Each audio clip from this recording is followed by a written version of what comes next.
దేవుడు తనతో చెప్పిన ప్రకారము ఆ దినమందే. ఒకసారి నాతో కలిసి చెప్పండి. దేవుడు తనతో చెప్పిన ప్రకారము ఆ దినమందే. ఈ మాటలు మనం ధ్యానించాలి. మనం చదివిన ఈ వాక్య భాగంలో దేవుడు అబ్రహామునకు తాను చేసిన నిబంధనకు గుర్తు ఇది, నీవు దీనిని పాటించాలి అని అబ్రహామునకు సున్నతిని గురించిన ఆజ్ఞను ఇవ్వడాన్ని మనం చూస్తాం. మరి దేవుడు తనకిచ్చిన ఆజ్ఞకు అబ్రహాము విధేయత చూపటాన్ని మనం ఇక్కడ గమనిస్తున్నాం. అయితే ఆ విధేయత ఎలాంటిది అనే విషయాన్ని ఇప్పుడు మనం చూద్దాం. ముందుగా మనం ఆలోచన చేసినప్పుడు అబ్రహాము దేవుని మాటకు చూపిన విధేయత ఎలాంటిదంటే అది సంపూర్ణమైన విధేయత. అందరూ అనండి. ఇప్పుడు మనం పరిశీలన చేసుకుందాం. దేవుడు నాకేదైనా ఒక మాట చెబితే నేను ఎలాంటి విధేయతను కనపరుస్తున్నాను? ఆశ అయితే ఉంది. ఏమని? దేవా, అబ్రహామును ఆశీర్వదించినట్లుగా నన్ను కూడా ఆశీర్వదించు నాయనా అంటాం. మరైతే అబ్రహాము విధేయత చూపించినట్టుగా మనము విధేయత చూపించగలుగుతున్నామా అని ఆలోచన చేద్దాం. అబ్రహాము చూపిన విధేయత సంపూర్ణ విధేయత. దేవుడు చెప్పినట్లే చేశాడు. ఎందుకని అడగలేదు, వాదించలేదు. దేవుడు చెప్పాడు కాబట్టి చేశాడంతే. హల్లెలూయా. మార్టిన్ లూథర్ అనే భక్తుడు ఇలా అంటారు. ఆయన ఏమంటారంటే, నిజమైన విశ్వాసట తన జీవితంలో ఎందుకు అనే ప్రశ్నను సిలువ వేయాలంట. అని చెప్పండి. నిజమైన విశ్వాసి తన జీవితంలో ఎందుకు అనే ప్రశ్నను ఏం చేయాలి? సిలువేసేయాలి. ఒక ఆయన అంటాడు, నేను ఏ విధంగానూ వాదించకుండా దేవునికి విధేయత చూపుతాను అని అంటాడు. దేవునికి స్తోత్రం కలుగును గాక. హల్లెలూయా. అందుకనే మీకు ఆ మాటలు చదివించిన కారణం ఏంటంటే సంపూర్ణంగా విధేయత చూపించాడు. ఎక్కడా కూడా దేవునితో తాను వాదించినట్లుగా, ఎందుకు అని ప్రశ్నించినట్లుగా మనము చూడము. దేవుడు తనతో చెప్పిన ప్రకారము ఆ దినమందే. దేవునికి స్తోత్రం. హల్లెలూయా. హల్లెలూయా. సంపూర్ణమైనటువంటి విధేయత ఈ రోజున నా జీవితంలో, మన జీవితంలో దేవునికి మనము కనపరిచే వాళ్ళంగా జీవించాలి. రెండవది మనం ఆలోచన చేసినప్పుడు అబ్రహాము చూపిన విధేయత తక్షణ విధేయత. అని చెప్పండి. తక్షణ విధేయత అంటే వాయిదా వేయలేదు. వాయిదా వేయలేదు. ఎందుకంటే యథార్థమైన విధేయత ఆలస్యము చేసేది కాదు. అందుకనే మనం ఆ మాట చదివిన ఆ దినమందే. ఎప్పుడు? ఆ దినమందే. నెక్స్ట్ డే కాదు. ఓకే. లేకపోతే ఒక నెల రోజుల తర్వాత కాదు. దేవుడు తనతో మాట్లాడిన ఆ దినమందే అబ్రహాము దేవునికి విధేయత చూపించాడు. అది సంపూర్ణ విధేయత. ఎందుకనంటే అందరినీ అనే మాట చూస్తాం, ప్రతి వానిని పట్టుకుని అనే మాట చూస్తాం. ఓకే. సంపూర్ణంగా చేశాడు. తక్షణమే తాను చేశాడు. ఒకసారి మనం చూద్దాం. కీర్తనల గ్రంథములో నీ ఆజ్ఞలను గైకొనుటకు నేను జాగు చేయక త్వరపెడుతునని 119వ కీర్తనలో 60వ చరణములో మనం గమనిస్తాం. నీ ఆజ్ఞలను అనుసరించుటకు జాగు చేయక త్వరపడితిని.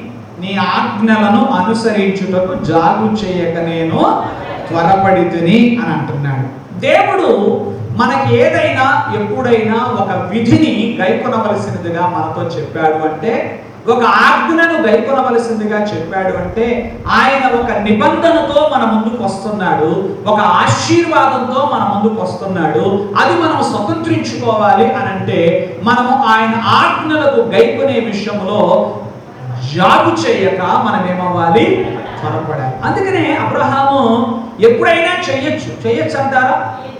ఎప్పుడైనా చెయ్యొచ్చా? ఆ రోజే చేయాలా? ఇప్పుడే చేయాలా అంటే అబ్రహాముని అడిగితే అవును దేవుడు చెప్పాడు కాబట్టి ఆ దినమందే చేయాలి. సో ఇలా నేను నొక్కి మాట్లాడుతున్నప్పుడు మనందరం పరిశీలన చేసుకోవాల్సిన విషయం ఏంటంటే, దేవుడు నాతో ఏదైనా ఒక మాట చెప్పినప్పుడు నేను మరో ఆలోచన లేకుండా, మరొకరితో సంప్రదించకుండా నేనేం చేయాలి? అప్పుడే లోబడాలి. ఏదైనా ఒక విషయాన్ని విసర్జించు అంటే తక్షణ విధేయత. ఇదిగో క్షమించు అంటే క్షమించడమే. ప్రతిదీ కూడా ఆ దినమందే. హల్లెలూయా. ఆ దినమందే. అది సంపూర్ణ విధేయత, అది తక్షణ విధేయత. తనెప్పుడు కూడా వాయిదా వేసినట్టుగా మనము చూడము. ఈ రోజున దేవుని మాటకు విధేయత చూపించడంలో మనము సానుకూల సమయం కొరకు వాయిదా వేసే ధోరణిలో ఉన్నాము అని అంటే మనల్ని మనమే మోసం చేసుకుంటాం. మీరు ఇలా అనొచ్చు, పాస్టర్ గారు అస్సలు లోపడకుండా ఉండేదానికంటే ఎప్పుడోకప్పుడు ఒక అడుగు ఆలస్యంగానో, ఓ పూట ఆలస్యంగానో, ఒక నెల ఆలస్యంగానో లోపడడం మంచిదే కదండి అంటూ మీరు దీర్ఘాలు తీస్తే మీకు మాట చెప్తాను, వింటారా అండి? అదేంటంటే, మనం ఒక పొలంలో పైరు వేసామండి. వేసినటువంటి పైరులో మొక్కలు ఏమైనాయి? సగము ఎండిపోయినాయి, ముప్పా ఎండిపోయినాయి. ఆ తర్వాత నీవు తీరిగ్గా ఓపిగ్గా కాలువ సరిచేసి నిండేటట్టుగా నీళ్లు నింపు. ఏమన్నా ప్రయోజనం ఉంటుందా? పొలమును గమనించండి, రైతులను అడగండి, ఏ సమయంలో ఏమి అందాలో అవి అందితేనే సంపూర్ణ ఫలము దొరుకుతుంది. అందుకని రైతులు చాలాసార్లు ఆందోళన చెందుతారు. ఓ 10 రోజుల తర్వాత ఎరువులు సప్లై చేస్తామంటే వాళ్ళు వద్దంటారు. ఆ తర్వాత వేయాల్సిన టైంలో వేయకుండా తర్వాత నువ్వు 20 కట్టలు వేసినా ఏముండదు? చెప్పరేంటండి? 20 కట్టల మందు డిఏపి తీసుకొచ్చేసినా, యూరియా తీసుకొచ్చేసిన ఏమీ ప్రయోజనము ఉండదు. అలాగే బిడ్డలకు కూడా వాళ్లకు ఆహారం, బలవర్ధకమైన ఆహారం ఇవ్వవలసిన టైంలో మనం ఇస్తేనే వాళ్ళకి ప్రయోజనకరం. దేవునికి స్తోత్రం. సపోజ్ అనుకుందాం, ఒక సోదరి గర్భిణీగా ఉన్నది, తనకు అందవలసిన సమయంలో పౌష్టికాహారము అందాలి. నువ్వు తీరా 9 నెలలు నిండాక ఇంకొక 10 రోజుల్లో ప్రసవం అనగానే అప్పుడు కట్ల తీసుకొచ్చి పొట్ల తీసుకొచ్చి ఆ కాయలన్నీ అక్కడ పెడితే ఏమి ప్రయోజనము? ఇవన్నీ బాగా తెలుసు, రైట్? మరి దేవునికి విధేయత చూపించే విషయము ఆలస్యం చేస్తే ఏం జరుగుద్దంట? మాట్లాడండి. ఏం జరుగుద్ది? ఆయన నీకు ఇవ్వదలిచిన సంపూర్ణ ఆశీర్వాదాన్ని నువ్వు పొందుకోవడంలో విఫలమవుతావు. చేతిలో పోగొట్టుకుంటాం. సో ఏం చేయాలి మనం? దేవునికి విధేయత చూపించే విషయంలో వాయిదా వేయడం మంచిది కాదు. తక్షణ విధేయత. అబ్రహాము తక్షణం ఈ రోజే చెయ్యాలా? మనం ఎవరైనా ఏదైనా పని చెప్పారనుకోండి, ఇప్పుడే చెయ్యాలా? ఎక్కువగా పిల్లల దగ్గర నుంచి తల్లిదండ్రులకి ఇలాంటివి ఎదురవుతా ఉంటే, ఏదైనా చెప్పామనుకోండి, నాన్న ఇప్పుడే చేయాలా, అమ్మా ఇప్పుడే చేయాలా, ఏమ్మా నువ్వు అంత చేస్తున్నావు, పాటేంటమ్మా, ఏం లేదు ఇప్పుడే చేయాలా అంటే ఇక తల్లిదండ్రులు మామూలుగా పర్లేదులే నాన్న ఒక గంటకైనా చెయ్యి, ఏదో ఒక రకంగా చెయ్యి అంటూ సర్దుపుచ్చుకుంటారు. దేవుడి పిల్లలు గమనించండి, తక్షణ విధేయత అనేది మనకు సంపూర్ణ ఆశీర్వాదాన్ని తెచ్చిపెడుతుంది. అబ్రహాము జీవితం నుండి మనం నేర్చుకోదగిన పాఠం అదే. ఆయన దేవునికి విధేయత చూపించాడు. అయితే అది ఎలాంటి విధేయత అంటే సంపూర్ణమైన విధేయత, అది తక్షణమైన విధేయత. దేవునికి స్తోత్రం కలుగునుగాక. ఎక్కడ కూడా వాయిదా వేయని విధేయతను తాను కనపరిచాడు. అలాగే ఇంకా మనం చూస్తున్నప్పుడు అబ్రహాము చూపిన విధేయత ఎలాంటిదంటే అది సార్వత్రిక విధేయత. అంటే తన కుటుంబం అంతా కూడా కలిసి, ఏం చెప్పండి, తన కుటుంబం, దేవుడు తనతో చెప్పినట్లుగా తన కుటుంబంలో తన దాసులతో సహా అందరూ కూడా ఆ ఆజ్ఞకు ఏమయ్యారు? విధేయులయ్యారు. అందుకని మీకు ఎంత చెప్పాను, వారందరినీ ప్రతి వాణిని పట్టుకుని. రికార్డెడ్గా మనకు ఉన్నది ఏంటంటే, అబ్రహాము ఇంట పుట్టి అలవరసబడిన దాసులే 318 మంది యోధులు ఉన్నట్టుగా మనకు రికార్డెడ్గా ఉంది. అంటే అంతమంది చెప్పండి సున్నతి పొందడం ఆ రోజునే అయ్యే పనేనా? మనమైతే ఏమంటామంటే, ప్రభువా దశల వారి పొందమా, విడతల వారికి ఇవాళ ఒక 10 మందిని, రేపు ఒక 10 మంది, లేకపోతే ఎల్లుండి, లేకపోతే అయ్యా నా వరకు అయితే నేను చెప్పగలను కానీ మా ఇంటి వాళ్ళ సంగతి అయితే నేను చెప్పలేనయ్యా అని అన్నాడా అబ్రహాము? వాళ్ళ సంగతి అయితే నాకు తెలియదయ్యా అన్నాడా? దేవుని పిల్లలు ఒకసారి మనం ఇలా ఆలోచన చేద్దాం, మన వైఖరిని మనమే ప్రశ్నించుకుందాం. పిల్లలకు ఆహారం పెట్టేటప్పుడు వాడు తినను అంటాడు, ఆ పాప తినను అంటుంది. అప్పుడు ఏం చేద్దాం? కొంతమంది తల్లులు ఆ టైంలో పెడరెక్కలు విరిచి కట్టినట్టుగా ఏం చేస్తారు? రెక్క పట్టుకొని లాగి అవసరమైతే దాన్ని మెలిపెట్టి నోట్లో ఏం చేస్తారు? నాకు ఈ వాక్యం చదివినప్పుడే ఇలా ఆశ్చర్యం వేసింది. అబ్రహాము ఇంటి మనుషులలో ప్రతివానిని పట్టుకుని అని ఏముంటుంది అక్కడ? అబ్రహాము ఇంటి మనుషులలో ప్రతివానిని పట్టుకుని అని. ఏమో ఒకడో ఇద్దరు ఏదన్నా సార్ కష్టం సార్, లేదు సార్ ఇప్పుడు కాదు సార్ అన్నక్కడ ఏం చేశాడు? దేవుడు చెప్పాడు, నేను చేశాను, నువ్వు చేయాల్సిందే. అదేంటో మనం అన్నిటి దగ్గర బలవంతం చేస్తాం కానీ దైవిక విషయం ఆయనే చూసుకోవాలి, ఇక ఆయనే నడిపించుకోవాలి అంటాం. ఎవరు నడిపించుకోవాలి? ఎవరు చూసుకోవాలి? ఇది కూడా అట్ట చేస్తే పోలే. ఏదట ఈ అన్నం పెట్టేది దేవుడే చూసుకుంటాడు అబ్బాయి బలం సంగతి, నీకెందుకు? వదిలే. ఏం వదిలేస్తావు? ఇది కూడా వదిలేసి బలం ఆయన వాడి పెడుతుంటాడు. అక్కడ బదులు అక్కడ ఏం చేస్తాం? మరి ఇక్కడ ఏమైంది? అదేమంటే మరలా మనమే చెప్తాం, పాస్టర్ గారు ఏదైనా బలవంతంగా చేసేది కాదు కదండి. ఇక్కడ గమనించండి, అబ్రహామునకు దేవుడు ఒక ఆజ్ఞ ఇచ్చాడు. ఆ ఆజ్ఞకు విధేయత చూపించే విషయంలో తాను ఇక్కడ వాయిదా వేయలేదు, రైట్? అది సంపూర్ణంగా చేశాడు. అంత మాత్రమే కాదు, ఆ ఆశీర్వాదాన్ని తన కొరకే పరిమితము చేసుకోలేదు.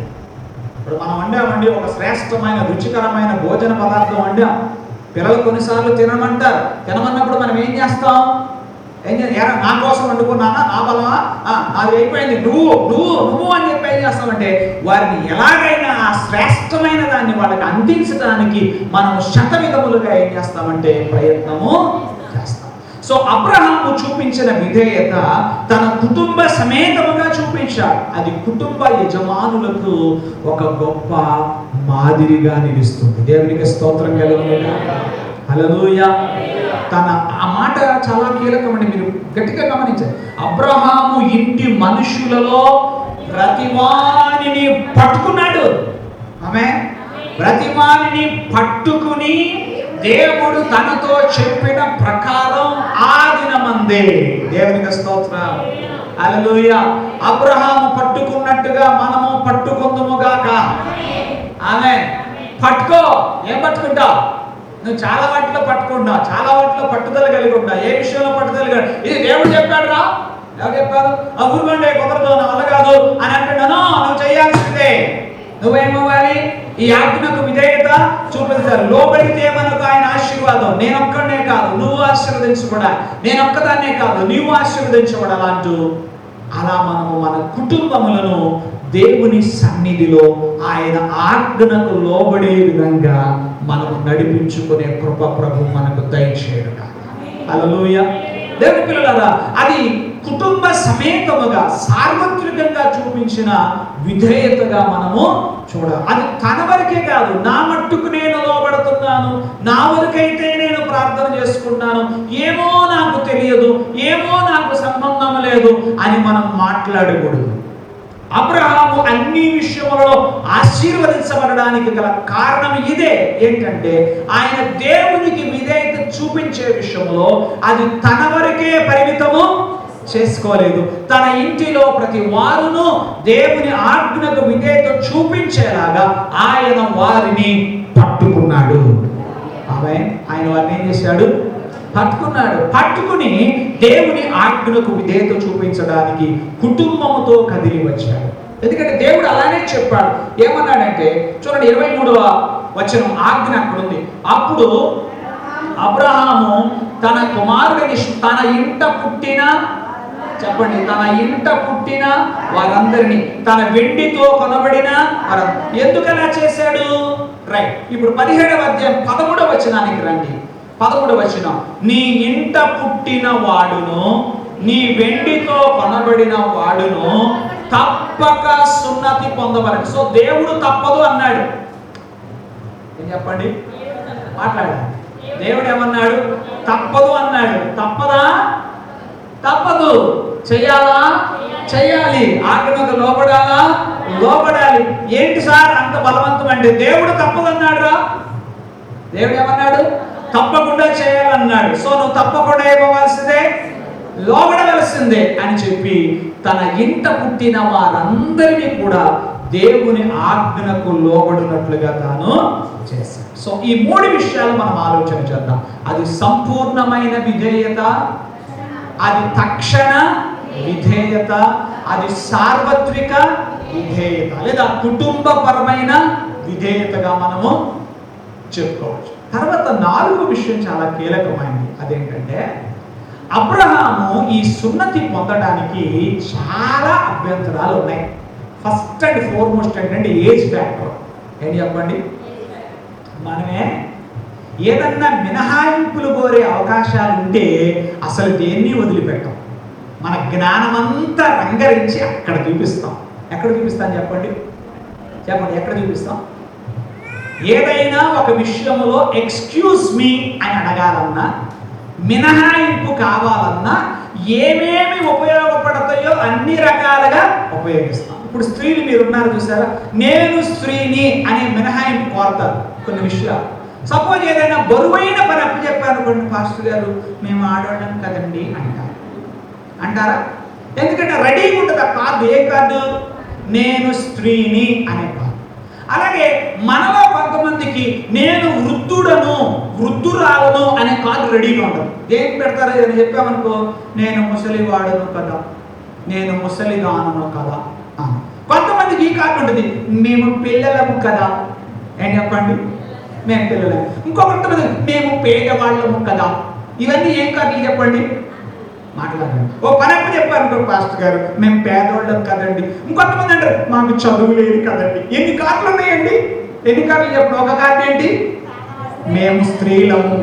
ఇంకో కార్డు పేరేంటి, మేము వృద్ధులము. ఇంకో కార్డు ఏంటి, మేము పిల్లలము. ఇంకో కార్డు ఏంటి, మేము పేదవాళ్ళము. ఇంకో కార్డు ఏంటి, మాకు చదువు రాదు. ఎన్ని కార్డులు, అవునా కాదా? చెప్పండి. ఎక్కడ ఏది వాడాలో అది వాడతాం, రెడీగా పెట్టుకుంటాం. కానీ అబ్రహాము ఏ కార్డు ఉపయోగించాలి? ఎందుకో చెప్పనా? అబ్రహాము సున్నతి పొందినప్పుడు అక్కడ రాయబడింది 99 ఏళ్ల వయసులో ఆ పని చేయడానికి అది తనకు చాలా బాధాకరం. It was so painful, but still Abraham obeyed. అది చాలా బాధాకరమైనప్పటికీ కూడా అబ్రహాము దేవుని మాటకు ఏం చేశాడు? విధేయత చూపించాడు. అది ఒకంత తన చుట్టుపట్ల ఎవ్వరికీ కూడా ఆ విధమైన అలవాటు లేదు. అది ఒకంత హేళనకు గురయ్యే అవకాశము, అవమానకరము అయినా కూడా అబ్రహాము ఆ పనిని చేశాడు. చెప్పడానికి చాలా అభ్యంతరాలు ఉన్నాయి. ఇంకొక విషయం ఏంటంటే, ఇంటనున్న పురుషులందరూ ఆ విధంగా ఒకేసారి ఆదినమంతే, చెప్పండి, ఆదినమంతే ఒకేసారి సున్నతి పొందితే వారు శత్రువుల దాడికి బహు తేలికగా గురయ్యే అవకాశం ఉంది. ఎందుకంటే ఆదికాండం 34వ అధ్యాయం ప్రకారము షెకెము అనేటువంటి ప్రాంతములో ఆ షెకెము వాసులు అందరూ కూడా పురుషులందరూ సున్నతి పొంది ఉండగా యాకోబు కుమారులైన షిమ్యోను, లేవి అనబడిన వారు చాలా కపటోపాయముతో వాళ్ళందరి మీద దాడి చేసి వారికున్న సమస్తాన్ని దోచుకున్నారు. ఇలాంటివి ఎన్నో థ్రెట్స్ ఉన్నాయి. అంటే ఒకవైపు భయం ఉన్నా, ఒకవైపు బాధ ఉన్నా, అది అవమానమైన దేవుని మాటకు లోబడాలి అన్న ఈ క్రమంలో బాధను లక్ష్య పెట్టలేదు, భయాన్ని లక్ష్య పెట్టలేదు, అవమానాన్ని కూడా లక్ష్య పెట్టలేదు. మనమైతే ఇవన్నీ లక్ష్య పెడతాం. ఇంకొకటి కూడా, అబ్రహాము ఈ విషయంలో ఎవరిని సంప్రదింపులు చేయలేదు. అబ్రహాముకి ఇది పూర్తిగా క్రొత్త పని. ఏమన్నా తెలుసా? ఇంతకు ముందు ఏమన్నా తెలుసా? ఇది ఏమన్నా ఎరిగిన కార్యమా? మునిపెన్నడు ఎరుగనిది. కానీ దేవుడు చెప్పాడు నేను చేయాలి. ఇదే సబ్జెక్ట్ తప్ప ఇంకోటి లేదు. అభ్యంతరాలేని అంటే ఒక రకంగా చెప్పడానికి అబ్రహాముకు చాలా అభ్యంతరాలు ఉన్నాయి. కానీ దేవుడు చెప్పాడు నేను చేయాలి. హల్లెలూయా. ఇవాళ ఒకసారి మనం ఆలోచన చేద్దాం. మనం దేవుడు ఏదైనా చెప్తే మనం ఏమంటాం? అభ్యంతరం చెప్తాం. ప్రభు ఇలా అన్నాడు, నా కుమారుడా బహిరంగ క్షమాపణ కోరు అన్నాడు అనుకోండి, ప్రభా నా వయసును బట్టి నేను అని చెప్పాను అనుకో, దేవా నేను లెక్క చేయను ఆయన. ఒకవేళ అన్నా ఒక తండ్రితో అన్నాడు, నీ కొడుకు క్షమాపణ చెప్పు అన్నాడు అనుకో. ఒక తల్లికి చెప్పాడు, నీ కూతురు ప్రభా నేను కనకంట చెప్తే వాడు ఇప్పటికే నన్ను లెక్క చేయట్లేదు, అది ఇప్పటికే నన్ను చేయట్లేదు, రైట్. లేదు ఒక భర్తని పిలిచి అన్నాడు, నీ భార్యకు క్షమాపణ చెప్పు. అమ్మో ప్రభువా ఇంకే ఉందా నాయన, ఇప్పటికే ఒక ఆట ఆడుకుంటుంది, నేను కనుక ఇప్పుడు క్షమాపణ చెప్పాను ఇంకా నెత్తికి కూర్చుంటుంది దేవా. ఇలా లాట్ ఆఫ్ థింగ్స్. మనకి దేవుడు ఏదైనా ఒక మాట చెప్పినప్పుడు దానికి లోబడడానికి మనం ఏం చేస్తాం? ఇందాక నేను చెప్పానే, ఎన్ని కార్డులు ఉన్నాయి మనకి, ఏటీఎం కార్డులకు మళ్ళీ కదా, అవన్నా ఉన్నాయో లేవో కానీ ఈ కార్డులన్నీ ఉన్నాయి. ఇంకొక అభ్యంతరం ఏంటండి, ఇప్పుడు కొత్త కార్డు ఏంటి చెప్పండి. ఏంటి అమ్మ అందరూ రావాలి పాస్టర్ గారు ఎండ కదండి, ఏమండి మరి తర్వాత ఏమండి? అప్పుడే కార్డు అండి, వర్షాకాలంలో వర్షం కార్డు, చలికాలంలో చలి కార్డు, మంచు కార్డు. ఏ కార్డు అది? ఆ మంచు కార్డు. ఇలా ఎన్నో అభ్యంతరాలు ఉన్నాయి.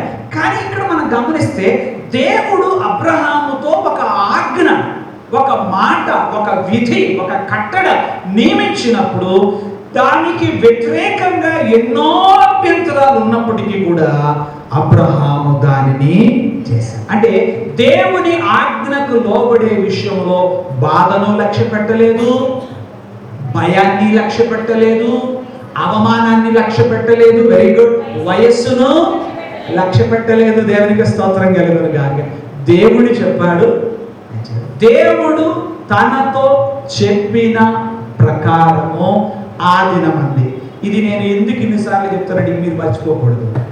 మళ్ళీ మీరందరూ చెప్పండి, ఇంకొకసారి చెప్పండి. దేవుడు తనతో చెప్పిన ప్రకారం ఆ దినమందే, హల్లెలూయా, ఆ రోజే.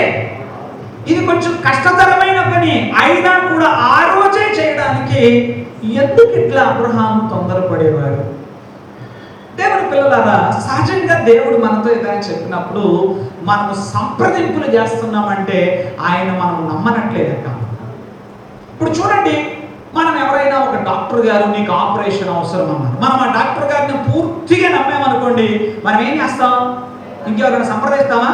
చివరికి నాకు కూడా ఫోన్ చేయరు, అది చేయాలని నేను ఎక్స్పెక్ట్ చేయట్లా, నాకు వద్దు చేయమాకండి, నేను అన్న డాక్టర్నా, ఓకే నాకు. ఎందుకంటే మీరు నమ్మారు, ఎవరిని నమ్మారు, అందుకనే అక్కడ మీకు ఏమంటారు?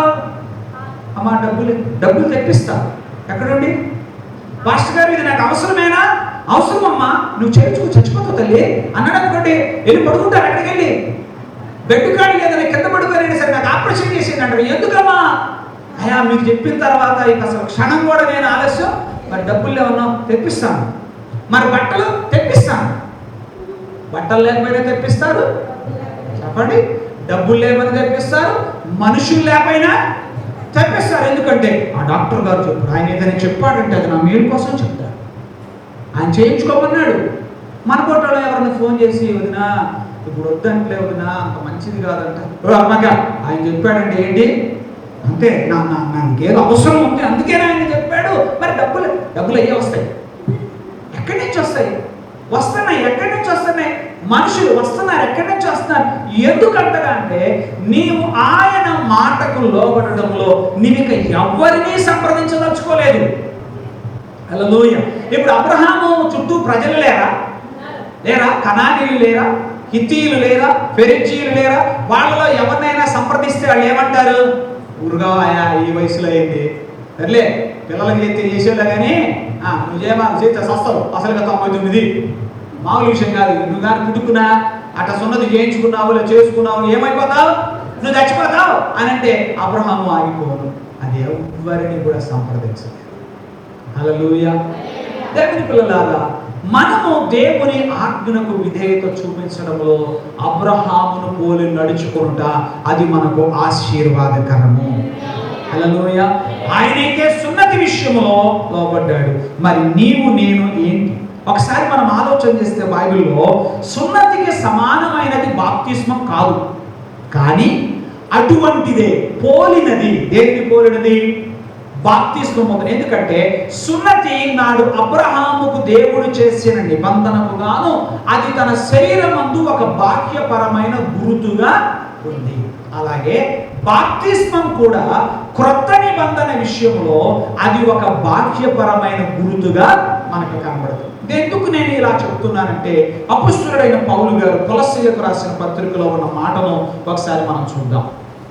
2వ అధ్యాయంలో 11, 12 వచనాలను ఒకసారి మనం చదువుదాం. చదవండి. మీరును క్రీస్తు సున్నతి యందు శరీరేచ్ఛలతో కూడిన స్వభావమును విసర్జించి ఆయన యందు చేతులతో చేయబడని సున్నతి పొందితిరి. మీరు బాప్తిస్మమందు ఆయనతో కూడా పాతి పెట్టబడిన వారై ఆయనను మృతులలో నుండి లేపిన దేవుని ప్రభావమందు విశ్వసించడం ద్వారా ఆయనతో కూడా లేచితిరి. దేవునికి స్తోత్రం. పాత నిబంధనలో అబ్రహాముకు దేవుడు ఇచ్చిన ఆజ్ఞ, ఆ సున్నతి పొందడం అనేది ఎటువంటిదో, క్రొత్త నిబంధనలో ప్రభువైన యేసుక్రీస్తు చెప్పిన మాట, ఆజ్ఞ, బాప్తిస్మం కూడా అటువంటిదే. దేవునికి స్తోత్రం. ఇది ఒక నిబంధనకు గుర్తు. ఎట్లాగో నేను చెప్తాను. సున్నతి పొందడం ద్వారా ఆనాడు అబ్రహాము అతని కుటుంబీకులందరూ కూడా తమ చుట్టూనున్న ప్రజలలో నుండి వారు వేరుపరచబడ్డారా లేదా? అది ఎవ్వరికీ ఉండదు వాడుక. కేవలం ఎవరికి? అబ్రహాము సంతతి వారికి మాత్రమే చెందినది. సో ఆ సున్నతి పొందడం ద్వారా వారు తమ చుట్టూనున్న ప్రజలలో నుంచి ఏమయ్యారు? వేరుపరచబడ్డారు. అలాగే ఈనాడు బాప్తిస్మం పొందడం ద్వారా మనము లోకములో నుండి ఏమవుతున్నాం? ఎట్లాగా వేరుపరచబడుతున్నాం అంటే, రోమాపత్రిక 6వ అధ్యాయం ప్రకారం క్రీస్తు మరణ పునరుద్ధానములలో మనం ఏమవుతున్నాం? పాలుపంపులు పొందుతూ మనము లోకములో నుండి వేరుపరచబడి క్రీస్తు కొరకు జీవించడానికి తీర్మానం చేసుకుంటున్న వారంగా మనము ఉంటున్నాం. సో ప్రభువు యొక్క ఆజ్ఞకు మనము లోబడవలసిన అవసరము ఉంది. దేవునికి స్తోత్రం. అయితే మరికొన్ని విషయాల్లో బాప్తిస్మం సున్నతి కంటే భిన్నమైనది. అది కేవలం పురుషులకు మాత్రమే ఉద్దేశించింది. కానీ బాప్తిస్మం అయితే అందరికీ ఉద్దేశించి, స్త్రీ పురుషులందరికీ. అది కేవలం అబ్రహాము వంశీయులకు మాత్రమే, పర్టిక్యులర్ జాతి వారికి మాత్రమే ఉద్దేశించింది. కానీ ఇది ప్రజలందరికీ కూడా ఉద్దేశించింది. దేవుని పిల్లలారా, మరి బాప్తిస్మం ద్వారా క్రీస్తును అంగీకరించడం ద్వారా మనము లోకములో నుంచి ఏమవుతాం? వేరుప. కానీ ఈ రోజున చాలా మంది బాప్తిస్మం పొందడానికి ఏం చేస్తారు చెప్పండి? వాయిదా, సంప్రదింపులు. ఎవరితో సంప్రదింపులు? కుటుంబంతో సంప్రదింపులు, బంధువులతో సంప్రదింపులు, పెద్దవారితో సంప్రదింపులు.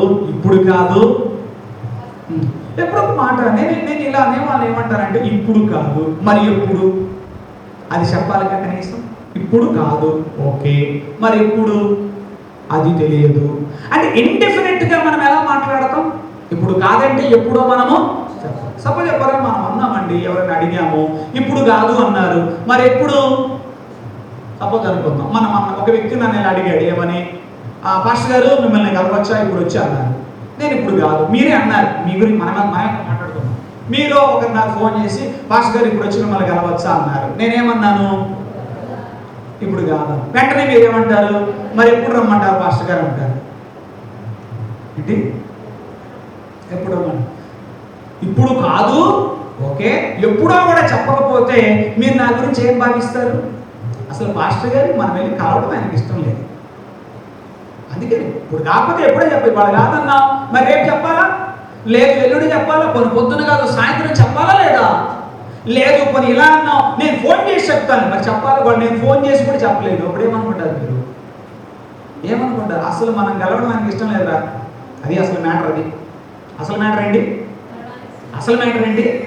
మనం ఆయన్ని కలవడం ఆయనకి ఇష్టం లేదు, అందుకనే అటు మాట్లాడుతున్నాడు. మరి ఎలా?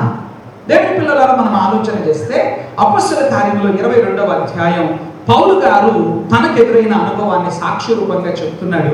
ఒకసారి మనం దాన్ని చదువుదాం. 22వ అధ్యాయం అపోస్తలుల కార్యంలో 16వ వాక్యాన్ని మనం చూద్దాం. గనుక నీవు తడవు చేయుట ఎందుకు? లేచి ఆయన నామమున బాప్తిస్మము పొంది నీ పాపములను కడిగి వేసుకొనమని చెప్పెను. ఏమిటి? నీవు తడవు చేయుట ఎందుకు? లేచి ఆయన నామమును బట్టి ప్రార్థన చేసి బాప్తిస్మం పొంది నీ పాపములను కడిగి వేసుకోమని చెప్పాడు. మరి పౌలు ఎవరితోనన్నా సంప్రదించాడా? తన పరిశీలన గుంపుతో సంప్రదించాడా? చెప్పండి. ఇంకెవరితోనైనా తన బంధువులతో సంప్రదించాడా? ఎవరితో కూడా తాను సంప్రదించలేదు. కానీ దేవుడు తనతో చెప్పిన ప్రకారం పౌలు కూడా మరి ఏమాత్రము ఆలస్యము చేయకుండా నాడే బాప్తిస్మమును పొందినట్లుగా మనం చూస్తున్నాం. దేవునికి స్తోత్రం, హల్లెలూయా. చాలాసార్లు మనం ఏం చేస్తామంటే వాదిస్తాం. ఏం చెప్పండి? వాదిస్తాం. దేవుని ఆజ్ఞలకు లోబడటంలో మనము వాదించకూడదు, వాయిదా వేయకూడదు. ఏం చెప్పాడు చెప్పండి? వాదించకూడదు, వాయిదా వేయకూడదు. అబ్రహాము వాదించడానికి సున్నతి విషయంలో ఆయనకి చాలా కారణాలు ఉన్నాయి. ఏమని? ప్రభువా, నేను నిన్ను నమ్మానయ్యా, నువ్వు అర్థం చేసుకో. ఎవరిని అర్థం చేసుకో అంటే నిన్ను నమ్మకుండానే నేను నా కుటుంబాన్ని వదిలిపెట్టాను అనుకుంటున్నావా? ఇన్నేళ్ళు నీతో సహవాసం చేశాను అనుకుంటున్నావా? ఇవన్నీ వాదించాడా? దేవుడు తనతో చెప్పాడు. వాస్తవంగా చెప్పాలంటే మనం ఆదికాండంలో 15వ అధ్యాయంలోనే అబ్రహాము నీతిమంతునిగా తీర్చబడ్డాడు కదా. అబ్రహాము దేవుని నమ్మెను, అది అతనికి నీతిగా ఎంచబడను. మరి నేను నీతిమంతునిగా ఎంచబడ్డాను కదా, నీవే చెప్పావు. మరి ఇంత జరిగిన తర్వాత ఇది అవసరమా, ఇది అవసరమేనా అంటూ దేవునితో ఏం చేయలేదు? వాదించలేదు. తానప్పటికే నీతిమంతునిగా తీర్చబడినప్పటికీ ఓకే, ఇది ఒక్కటి లేకపోతే ఏమవుతుంది అంటూ తానేం చేయలేదు? వాదించలేదు, వాయిదా వేయలేదు, వాదించలేదు. సేమ్ థింగ్ ఇప్పుడు మనం ఆలోచన చేస్తే పౌలు కూడా వాదించలేదు, వాయిదా వేయలేదు. అననీయ తనతో చెప్పినట్లుగానే, శిష్యుడైన అననీయ తనతో చెప్పినట్లుగానే పౌలు ఆ మాటకు లోబడినట్లుగా మనము చూడగలుగుతున్నాం. దేవునికి స్తోత్రం. రైట్. ఇప్పుడు ఇలా అనొచ్చు అబ్రహాం కూడా, అయ్యా ఇది కేవలం ఒక వాక్యపరమైన గురుతే కదా, ఇది లేకపోతే ఏమయ్యింది? లోపల నా గుండెలో నీకు గుడి కట్టాను. ఎవరికి? బయట కొంతమంది మొదలాలే కానీ కవులు, ఎంత కవీశ్వరులు ఉన్నారు ఎక్కడ మన మధ్యలో. నా గుండెలో నీకు, చెప్పండి, నా గుండెలో నీకు గుడి కట్టాను. సపోజ్ అనుకుందాం, ఎవరైనా ఒక భర్త తన భార్యకు అవసరమైన వాటిని సమకూర్చకుండా ఎందుకు ఎంత తొందరపడుతున్నా, గుండెలో నీకు గుడి కట్టారంటే నువ్వేమంటావు? నీ గుండెలో గుడి నాకేం కనపడింది అయ్యా, గూడు పెట్టకుండా అంటది. అర్థమైందా? నీ గుండెలో గుడి కట్టుకుంటే ఉపయోగం లేదు. పొట్టన్న టైం పెట్టాలి, కనీస అవసరాలను నువ్వేం చేయాలి? ఇది నార్మల్. అలాగే మరి ఇక్కడ కూడా అది బాహ్యపరమైన గురుతే. ఏది గురుతు? నేను ప్రభువుని సేవించాను, ఊరుకోండి, నేను ఆయన నమ్మకుండానే క్రమంగా నేను చేస్తున్నా, నేను ఆయన ఇది లేకుండా, ఇవన్నీ నేను ప్రేమ లేకుండానే చేస్తున్నానంటూ వాదన వద్దు, వాదించవద్దు, వాయిదవి. సో పౌలు ఏం చేశాడు? అననీయ మాటకు లోబడ్డాడు. దేవునికి స్తోత్రం కలుగును. రైట్. ఇప్పుడు మనం ఆలోచన చేద్దాం. అంటే కేవలం సున్నతి పొందితే అక్కడ పాత నిబంధనలో, ఇప్పుడు బాప్తిస్మం పొందితే అయిపోయినట్టేనా? అలాగని బైబిల్ ఎక్కడ చెప్పాల. ఎందుకంటే పాత నిబంధనలో కూడా ధర్మశాస్త్రములోని ద్వితీయోపదేశ కాండంలో శరీర సున్నతి మాత్రమే కాకుండా హృదయ సున్నతి గురించి వ్రాయబడింది. చూద్దాం ఒకసారి. ద్వితీయోపదేశ కాండం 10వ అధ్యాయం 16వ వాక్యాన్ని మనం చదువుదాం. కాబట్టి మీరు సున్నతి లేని మీ హృదయమునకు సున్నతి చేసుకుని ఇక మీదట ముష్కరులు కాకుండుడి అన్నది. అంటే దైవజనుడైన మోషేనే పాత నిబంధనలోనే, ధర్మశాస్త్రములోనే కేవలం శరీర సంబంధమైన ఆ వాక్యపరమైన గుర్తుకు మాత్రము ప్రాముఖ్యతనిచ్చి ఆత్మ సంబంధమైన దాన్ని ఏమి నిర్లక్ష్య పెట్టలేదు ఆయన. విడిచిపెట్టలేదు. ఆయన స్పష్టంగా చెప్పారేమనంటే, దేవుని ఆత్మ ప్రేరేపితుడై దైవజనుడైన మోషే చెప్పిన మాట ఏంటంటే, హృదయ సున్నతి అవసరం. దేవునికి స్తోత్రం. అలాగే కేవలం వాక్యమునకు బాప్తిస్మం పొందేస్తే అయిపోయింది, ఇక నువ్వు దేవునికి పూర్తిగా విధేయుడు అనే సర్టిఫికెట్ ఇక్కడ ఎవరేమి ఇవ్వడం లేదా. ఎస్, శరీర స్వభావాన్ని విసర్జించాలి. ఆత్మ సంబంధంగా ప్రతి విధమైన ప్రాచీన స్వభావమును విసర్జించి ప్రభువుతో మనం ఏం కలిగి ఉండాలి? ఒక అన్యోన్యమైన సహవాసము కలిగి ఉండాలి. అందుకని పౌలు కూడా రోమా పత్రికలు అంటాడు, 2వ అధ్యాయం 28వ వాక్యం 29వ వాక్యంలో చదివితే, కేవలం వాక్యమునకు సున్నతి పొందిన వాడు మాత్రము యూదుడు కాదు గాని అంతరంగమును సున్నతి పొందిన యూదుడే అసలు సిసలైన యూదుడు. దేవునికి స్తోత్రం. హల్లెలూయా. అంటే ప్రభు కోరుకుంటున్నాడు ఏంటంటే, మనము వాక్యముగాను ఆంతరంగికగాను 2 విధాలుగా కూడా మనం ఏమై ఉండాలి? ప్రత్యేకించబడిన అనుభవాలు కలిగి ఉండాలి. దేవునికి స్తోత్రం. అంతరంగమందును వాక్యముగాను. కేవలం నేను అంతరంగమందు పొందినని ఎవరూ చూడరు. నీ అంతరంగాన్ని వాక్యపరంగా కనబడాలి. దేవునికి స్తోత్రం. హల్లెలూయా. హృదయంలో చాలా విశ్వాసం ఉంది కానీ క్రియలు లేవు. క్రియలు లేని విశ్వాసం మొత్తం కేవలం పై మెరుగులు మాత్రం ఉన్నాయి కానీ అంతరంగములో హృదయం చెడిపోయినదిగా ఉంది. అది నిష్ప్రయోజనం. సో ఏ విధంగా మనం చూసినా మనం ఈ విషయాన్ని రూఢిపరచుకోలేకంటే, దేవుడు మనకు ఏదేని ఆజ్ఞ ఇచ్చినప్పుడు, మనకు ఒక కట్టడ నియమించినప్పుడు, ఒక విధిని మనకు నియమించినప్పుడు, ఆ విషయంలో మనము దేవునికి సంపూర్ణ విధేయత చూపే వారముగా ఉండాలి. తక్షణ విధేయత చూపే వారముగా ఉండాలి. దేవునికి స్తోత్రం కలుగును గాక. అది మన కుటుంబముతో సహా సార్వత్రిక విధేయత చూపే వారముగా మనము ఉండాలి. అంటే సార్వత్రికంగా అంటే ఈ ప్రపంచం మొత్తాన్ని మనమేమి చేయలేము, కానీ మన పరిధిలో ఉన్నదాన్ని మనం చేస్తామా లేదా? ఇప్పుడు మీరు ఉన్నారండి, రోడ్లన్నీ ఓడవలేదు కానీ మీ ఇళ్లలో మీరు ఊడ్చుకుంటారు కదా. శుభ్రత అంటే కనీసం కొంత పరిధి ఉంటుంది. నీ పరిధి ఎంతవరకు? ఇప్పుడు నేను ఉన్నాను, ప్రపంచమంతా వెళ్ళి నేను సంస్కరించలేను, కానీ నాకు ఒక పరిధిని దేవుడిచ్చినప్పుడు ఆ పరిధి లోపట నా పరిధి యావత్తు, నా శక్తి సామర్థ్యములన్నిటినీ కూడా నేను ఉపయోగించి నా పూర్ణ హృదయంతో అన్నట్లుగా నా సంపూర్ణ కుటుంబంతో నేను ఆయన ఆరాధించే వ్యక్తిగా ఉండాలి. దేవునికి స్తోత్రం. అబ్రహాము తన చుట్టూ ఉన్న జనాలందరిని పట్టుకున్నాడా? తన ఇంటి వారందరిని మాత్రం పట్టుకున్నాడా లేదా? ఎక్కడైతే మనం చేద్దాం ఊళ్ళో వాళ్ళందరినీ పట్టుకోవడానికి ఆయన కావదు. నో, ఆయనకు ఒక పరిధి ఉంది.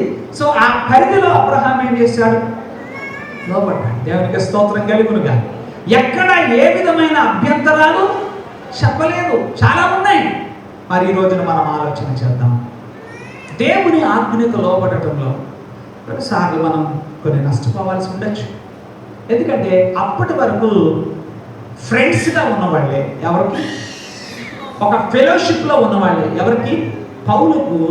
వాళ్ళందరూ కూడా ఏమైనా తెలుసా? శత్రువులు అయిపోయారు. ఒకే ఒక కారణం, పౌలుకు పరిసయ్యులు శత్రువులైంది. ఎంతగా శత్రువులయ్యారంటే, యూదులు ఎంతగా శత్రువులయ్యారంటే వాళ్ళందరూ కూడా ఒట్టు పెట్టుకున్నారట. ఏమని? అతన్ని చంపు వరకు మేము అన్నపానములు ముట్టుకోమని ఒట్టు పెట్టుకున్నారట.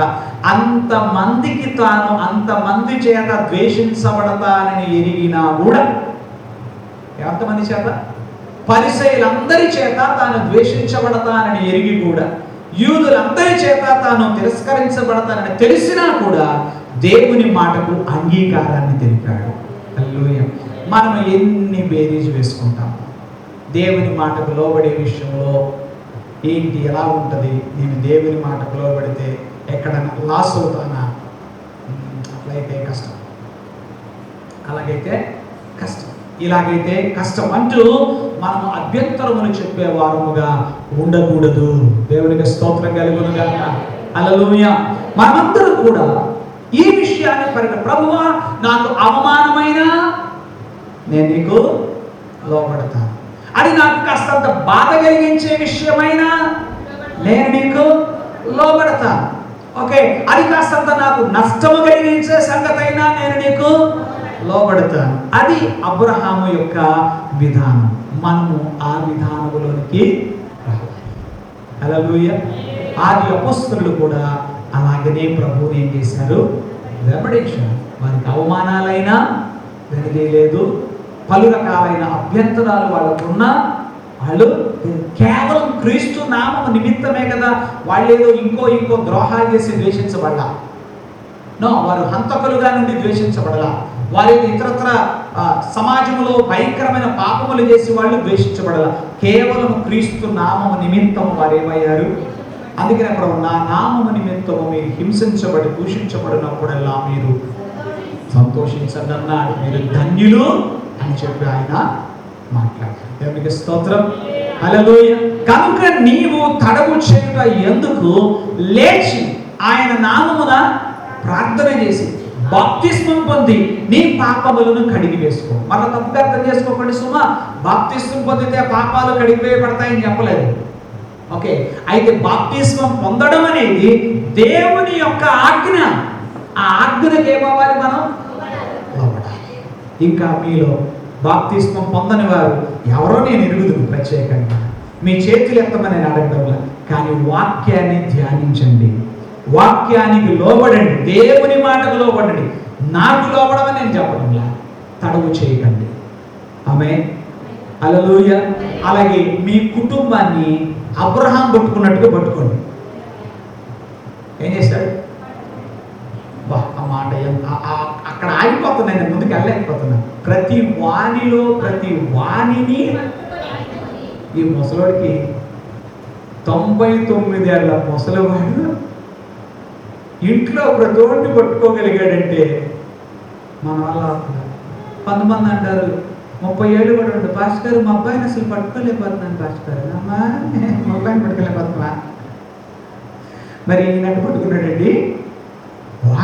ప్రతి వాణిని పట్టుకున్నాడట. చేయాలరా, దేవుడు మనతో చెప్పాడురా, లోబడాలి, ఇది చేయాల్సిందే అంటూ ఏం చేశాడు? అందుకనే ఆయన విశ్వాసులకు తండ్రి అని పిలువబడ్డాడు.